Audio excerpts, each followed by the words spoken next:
The other day on my Instagram, I was posting on my story about the girls from HBO's Girls, and talking about what fragrances I think they would have worn. I have too many thoughts about this to actually succinctly cover this topic in just a few Instagram stories. So I decided to make a full video about what fragrances the girls would have worn, both based on their personal style, as well as their character traits and their background stories. And these fragrances I'm going to be talking about are period accurate. So for context, Girls happened between 2012 and 2017. So yeah, let's just get straight into it because I have a lot of thoughts about this. So to start, let's talk about an easy one. Let's talk about Shoshanna. Shoshanna, I think out of all the girls, is the one who is most open to taking fashion and beauty advice from pop culture sources. So especially like in the first couple seasons of the show, like 2012, 2013, when she's still in college, I can see her as the kind of person who's watching like early beauty vloggers like Bethany Moda. She probably reads like fashion and beauty columns on like XO Jane. And she's already probably using platforms like We Heart It and Pinterest in its early days to like curate her vibes. I think she's very conscious of her styling, and she's also kind of hyper aware of trends. She has a lot of these like really dumb hairstyles throughout the first couple seasons of the show. Like you can tell she's not afraid to incorporate some like DIY hair and makeup tips into her, like from YouTube, into her routine. She's also not afraid to, wear bright patterns and bright colors. Based on these inferences, I can conclude that Shoshanna is a Marc Jacobs girl. I think Shosh probably went to Sephora and saw Lola with its like cute plasticky flower bottle and bought it because the bottle was cute and she wanted to see it in her bedroom, in her cute pink girly bedroom. Lola is, as far as fragrance goes, it's kind of like I would say like a more run-of-the-mill kind of sweet, fruity floral. It has a lot of rose, a lot of pear, and a lot of clean musk. I also think that Shoshanna probably keeps a bottle of Dot in rotation. Again, she probably got it for its adorable, plastic bottle. And it's another kind of like vague, sweet, fruity floral. Also, I know for a fact that she has a bottle of Daisy by Marc Jacobs, which was insanely popular at the time. I also had Daisy by Marc Jacobs. Maybe she also has a flanker like Daisy Dream. There's like a million Marc Jacobs flankers, but I can remember Daisy Dream being really popular during that time too. And Daisy, again, cutesy plastic toy-like bottle design. But I find that it has a little bit more of a perspective than Lola and Dot, in my opinion. Like it's kind of more airy, light. It's like a fresher floral. Super popular at the time again. And it still is. I do like Daisy quite a lot. Yeah, I can definitely see Shoshanna wearing the hell out of that one, for sure. Okay, so in the later seasons, when she's growing up a bit, she's entered the adult world as like a working woman, I think she eventually does pivot to a different fragrance that's not a Marc Jacobs fragrance. In the show, Shoshanna, I think out of all the girls, kind of readily embraces adulthood the most, or at least she tries to. Like she's actually like legitimately accepting she has to grow up and be more mature than a child. So I can imagine her like maybe in season 4, I can see her going to not a Sephora, going to like a Neiman's or a Bloomingdale's, and maybe gravitating towards the Chanel counter because, she has a real job now. She's a woman, and Chanel is for women, not girls, in her mind. So she probably asked to try Chanel No. 5 because it's, so venerated, and Marilyn Monroe wore it. And then the salesperson sprays it on her and she hates it because, Chanel No. 5 it probably reminds her of her grandmother, and she's a Marc Jacobs girl, so she's not used to Chanel No. 5. And then the salesperson probably recommends something like Chance, the original Chance. And Shoshanna tries it and she likes it better than No. 5, but she's still not 100% sold. It has too much patchouli. And then the sales associate recommends a flanker of Chance Autant, and Shoshanna is sold. And Chance Autant, it's beautiful, it's sparkling, it's fresh, it's much lighter than the original Chance, but it's another fruity floral. So, you know, this time in a Chanel bottle, not in like a plastic toy like, you know, Marc Jacobs kitschy bottle. So to Shoshana, it seems more adult and more mature, more appropriate for her life as like a capital W woman in capital M marketing. Maybe eventually she does graduate to the OG Chance. Maybe at some point she dabbles in Glossier U, but I feel like Chance Autant makes the most sense for her at the end of season 6. I do want to mention that in the actual show, in the penultimate episode of All of Girls, when Shoshana has her engagement party and then the girls go in the bathroom, there is a bottle of Florist China Rose on the shelf in her apartment bathroom. I want to say thank you to Worldwide Aura for spotting this. You should go check out their blog or their Instagram. They do really amazing work, really interesting, spotting cosmetics and perfumes in TV shows and film. Anyways, so there's a bottle of Florist China Rose in her bathroom, and Florist is like a British perfume house that's really old. I think it's been around since the 1700s. It's held in pretty high esteem. I would maybe compare it to like Penhaligon's. Anyways, it's not something that you would be able to find at Sephora or Nordstrom. You would have to be, you know, sort of more in the know to buy a Florist, especially in 2016, 2017. So if this is canon, Shoshana owning this bottle, I'm looking at it in this screenshot and it's nearly full. I don't think this is something she would have bought for herself. I'm kind of thinking that it was gifted to her recently. Maybe her fiance gave it to her as an engagement gift, or maybe her parents gave it to her as an engagement gift or something like that. I haven't smelled this fragrance, but I've looked at reviews in the note pyramid. It's apparently like a powdery, kind of lightly spicy rose perfume. I guess it makes sense for her. I still think that maybe this is like a perfume that someone gives her that she doesn't wear that often because it's not 100% her style. Now I want to talk about Jessa. So Jessa is very bohemian, very free-spirited, very worldly. She has like long mermaid hair. She wears lots of flowing fabrics, especially like when we first meet her. I feel like she shops vintage a lot. She has this sort of effortless beauty and like naturally occurring aura of glamour emanating from her. She also is the most wild and dangerous of the girls.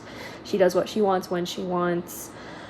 She pisses and shits where she pleases, both literally and figuratively. And she's not worried about holding down a job. She's been to rehab multiple times. She's not a stranger to like living out of suitcases and relying on the kindness of strangers. And she gets away with it because she's charming and beautiful and people want to be around her. Due to her bohemian nature, I think an easy and obvious answer for Jessa would be something simple and natural like patchouli oil or sandalwood oil from a hippie shop, or maybe from like a person selling them on the side of the road or the bodega guy on the corner. I can also see Jessa wearing something from Lush, like Karma or Breath of God.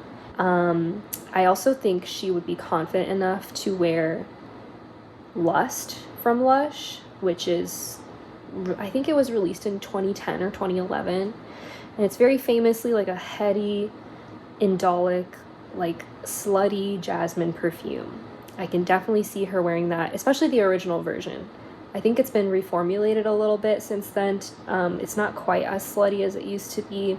I can definitely see her wearing one of those, very heady, Lush perfumes. So side note, speaking of indols and sluttiness, I was talking to my friend Alyssa about this topic, and she said that she could see Jessa being someone who participates in vabbing, or doing some other sort of like pheromone-centric type of thing.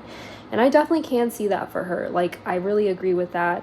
I was saying to Alyssa that Jessa would definitely be like, my secret is that I'm never 100% clean. When I shower, I always neglect one part of my body, so I never lose my natural musk. That was a really bad accent, but I can definitely see her being like weirdly tapped into her like bodily chemistry and making it part of her like personality. Let's also remember that Jessa is not from America. She's more worldly and more well-traveled than the other girls. I think another option for her when it comes to fragrance would be a more niche European brand, maybe a British brand, maybe like Miller Harris. I can see Jessa maybe wearing something like Le Défiant, which came out in 2006, I believe. And it was created specifically for Jane Birkin. It's very like mossy and woodsy, and it smells really musky and animalic. Some people say it smells like dirty underwear. I think Jessa, out of all the girls, would definitely be able to pull this one off the best. And I also think she may be drawn to it because she would appreciate Jane Birkin's like bohemian style and effortless beauty. The final option I can think of for Jessa is maybe randomly something vintage. Like, I feel like she might wear a perfume that was passed down to her from her grandmother or maybe her absent mother. I was talking about this with one of my mutuals on Instagram, and I feel like that makes sense for her. She would be the type to randomly have like an old bottle of Shalimar or L'air du Temps, and she would pull it off. And I think she would find that sort of thing to be very glamorous, and, you know, it would kind of add to her mystique because it's not something that most people do. I also think she would maybe secretly find it comforting because she's kind of estranged from a lot of her family and has kind of like a weird relationship with a lot of her family members. She doesn't see her family that often. So for her to like wear a perfume that was passed down to her from a motherly figure or, you know, just a woman in her family, I can see her thinking of that secretly as like honoring and communing with the lineage of wild women in her family that came before her. Okay, moving on to Marnie now. Marnie is perhaps the most basic out of all the girls, not because she has bad taste, but because she feels imprisoned by her own expectations for herself and other people's expectations for her. She's sort of like trapped in her own boring, made-up prison of basic bitchdom. Like, she wants to have fun and be free, and enjoy her life, but by nature she's uptight and high-strung, unfortunately. And essentially she doesn't really know what she wants in life, except that she wants to come across as being put together and competent and successful. So for her fragrance, I think Marnie plays it very safe. I think, especially in the beginning of the show, I think she's going to wear something very crowd-pleasing, but something that also she finds refined and a little highbrow, because she finds joy, again, in seeming like the type of person that has it all figured out. So I think she wears a Jo Malone fragrance. It doesn't really matter which one. You know, they're all very pleasant. They're not very bold or experimental. They're all very pretty and short-lived and fleeting. This isn't shade. I like Jo Malone. Like, I like red roses. I love Earl Grey and cucumber. There's definitely a time and a place for Jo Malone. But Marnie wears Jo Malone specifically because it is safe and because it's what she thinks women who have their shit together are wearing. It's pretty likely she wears maybe like English Pear and Freesia, which is one of their most popular ones. And I believe it came out in the early 2010s, which would be around the same time that the first couple seasons of Girls is happening. Okay, let me like paint a picture for you. Imagine an optimistic, slightly younger, perhaps college-aged Marnie perusing the perfumes at Nordstrom while her overbearing, neurotic, judgmental mom is up at the Clinique counter getting her skincare. Marnie is trying out the perfumes. You know, she's feeling brave. Bless her heart, she might dare to spray on a Mugler out of curiosity, like an angel or an alien or even a womanity. So she sprays it on, and then her mom smells it on her, and she's like, "Oh my God, Marnie, you smell like a streetwalker.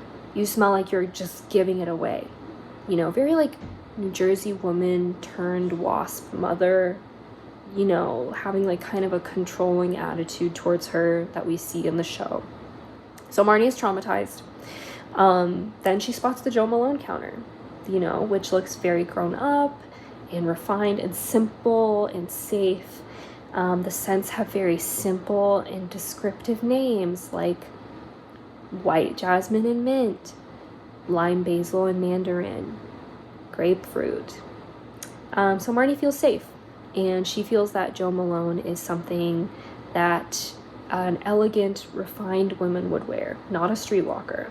And so then when we meet her on the first season, that is what she's wearing.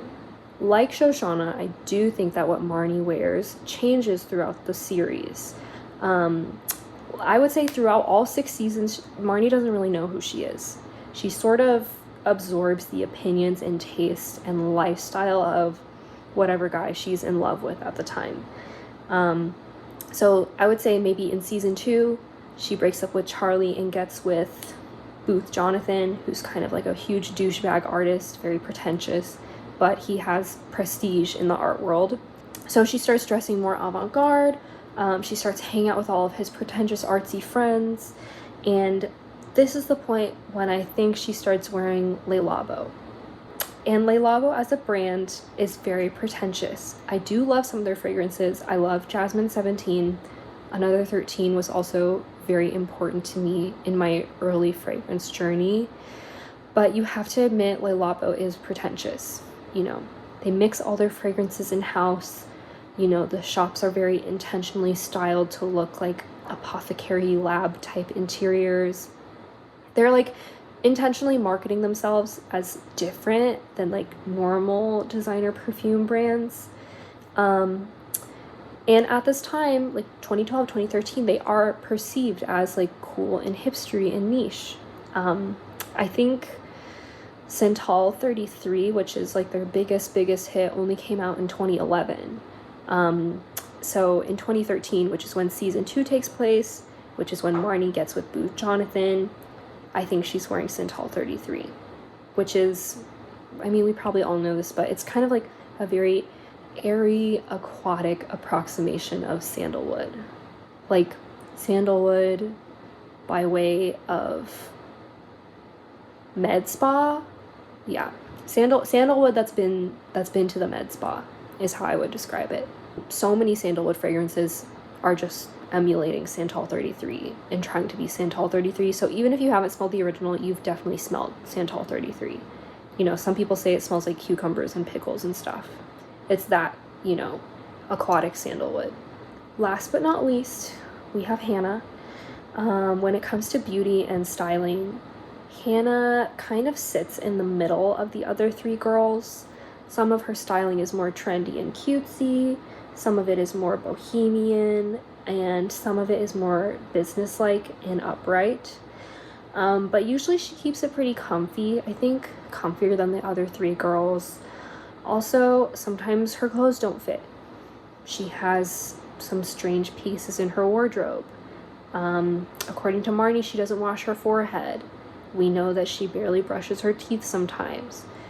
But we do see her like wearing makeup, trying out new things with that, and trying to actually curate a specific style for herself. So when it comes to perfume, I don't really see her as someone who wears a perfume every day, or someone who really has a signature scent. I don't think that is an area of grooming and cosmetics that she deems necessary to her daily routine yet. Maybe after the series, but not when we know her during Girls. I do think that she owns some sort of perfume that she puts on for special occasions like dates and parties and graduations and things of that sort. Now, what that perfume is exactly, I'm not 100% sure. My first instinct is that Hannah's go-to perfume is something that was given to her by a friend. Like, I can imagine Marnie wanting to maybe get rid of an old Bath & Body Works fragrance spray, like Sweet Pea or something. You know, maybe she deems it too juvenile. She's like, oh, I'm over this now. And she asks Hannah if she wants to take it. And Hannah accepts it and wears it to parties and stuff. Or I can also imagine Hannah having like randomly an old Britney Spears perfume or a drugstore perfume that her friend gave to her in high school and that she's still wearing when we meet her in the first couple of seasons. My second instinct is that Hannah begrudgingly wears something that her mom, Laureen, gave her. Laureen is sort of judgmental and critical of Hannah in a way that's sometimes more passive and sometimes more aggressive. She wants Hannah to grow up. So I can see her maybe gifting Hannah perfume in hopes that Hannah will see it as a sign of womanhood and responsibility and maturation. I think Laureen would try to do it in a way that comes across sentimental or is meant to come across sentimental. Like, maybe she would give Hannah the perfume that she herself wears. Now, this could turn out really funny if Laureen's fragrance is an 80s fragrance or a 90s fragrance like Calvin Klein Obsession or something. Like, I can imagine her giving it to Hannah and then Hannah being like, why the hell do you think I want to wear this? I don't want to smell like you. I don't want to smell like a middle-aged woman. Or for some reason, I can also imagine Laureen being a lover of Mugler Angel. I don't know, like something about the way she dresses in the later seasons after the divorce when she's very like Pat Benatar rocker chick. For whatever reason, I feel like she would love Angel. Which, if she gifted it to Hannah in a sentimental gesture, Hannah would also hate immediately. She'd be like, this smells like burnt sugar in baby armpit. Like, why do you want me to smell like this? And then Laureen would try to sell it to Hannah and be like, well, apparently Hillary Clinton wears this fragrance and she's a very strong woman, you know. Anyways, no matter what Laureen gives Hannah, I think Hannah would eventually secretly start wearing it and secretly enjoying it. My third instinct with Hannah is that she would get one of those perfume oils from a bodega or a beauty supply. I think this might actually be my most accurate instinct about her. If you've ever been to a beauty supply, you know what I'm talking about. They all have crazy names like Bare Naked or Lick Me All Over or Pink Pussy. And I think Hannah, maybe especially in some of the earlier seasons, she would see these fragrances, and as a sexually liberated woman who's very present in her body and also an avid reader of Jezebel, she would be intrigued by the bold names of these perfume oils and have no issue wearing one of these. Like, she would be like, it's summertime and I'm expressing my feminine sexuality because it's not the 1950s anymore. You know, like she would wear the Pink Pussy fragrance oil to empower herself. Yeah, Hannah was a little bit more difficult for me to pin down. Okay, so those are the four main girls. Let's just quickly touch on some of the side characters. Starting with Adam. I think Adam does not wear fragrance. I think he mostly smells like sweat and deodorant. He probably finds fragrance to be a waste of time. He's not one to waste time on glamorous or frivolous things. Maybe he starts wearing something when he's dating Mimi Rose, but I don't think so. Then we have Elijah, who is Hannah's ex-boyfriend turned gay best friend. And Elijah is actually who started this entire discussion. I had posted on my Instagram story the clip of him and Hannah arguing and him calling her dad gay. And I said, in this clip, he was probably wearing Fleur du Mal by Jean-Paul Gaultier, which is a less traditionally masculine flanker of Jean-Paul Gaultier Le Male, the original Le Male.